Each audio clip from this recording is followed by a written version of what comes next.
আমরা তো ওইদিকে কাজ করছি না, ওইদিকে তো জানি না আমরা না। আচ্ছা, কি হয়েছে এমনি ঘটনাটা? এমনি গ্যাসটা ফাইটা গেছে। আচ্ছা, এটা কোনখানে? এটা বর্ষলা তখন আইসি ডিউটি দেখছি, আমি তখন আইসি বলে দেখছি আগুন বেড়ে যাচ্ছে। আচ্ছা, এখানে ঘটনাটা কি হয়েছে? কিন্তু গ্যাসের তো আগুন টাগুন লাগছে। এমনি কি কোনো আগুন টাগুন কি লাগছে কোনো? দেখলাম তো ফায়ার সার্ভিস গেলে বাড়ি। আচ্ছা, মানে কি হয়েছে ঘটনাটা?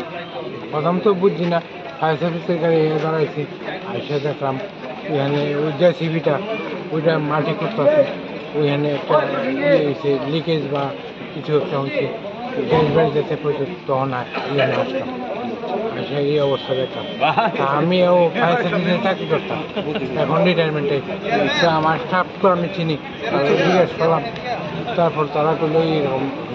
মানে কি কাজ করতে গিয়ে মনে হচ্ছে? এটা ওই তারা ওই যে ড্রেনের যে কভার ড্রেনের মাটি খুঁড়তে ওইখানে হয়েছে।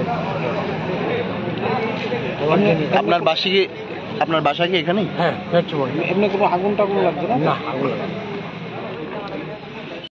আমরা এখানে গ্যাস লাইন লিকেজ হয়েছে খবর পাই আমরা। তো গ্যাস লাইনটা তারা মানে তোমার ড্রেনের কাজ করতে গিয়েছে, ডিসিবিতে এসে মানে এটা কাটা পড়ছে। এমনি কি আগুন টাগুন লাগছে? না, এমনি কোনো ক্ষয়ক্ষতি নাই, মানে সিএনজি তারা এসে তোমার মানে লাইনটা কাটা পড়ছে, লাইনটা বন্ধ করে দিয়েছে। গ্যাসের লাইন কি এখন বন্ধ হয়েছে? এখন গ্যাসের লাইন বন্ধ।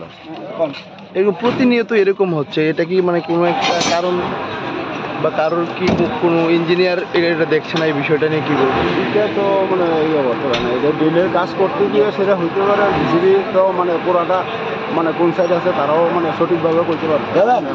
অনেক সময় মানে পাইপটা কতটুকু নিচে আছে তারা না জানলে তো এটা তো আমরাও সঠিক বলতে পারবো না। আমরা কোনখান থেকে আছি? আমরা আগরতলা হেঁটে গেছি।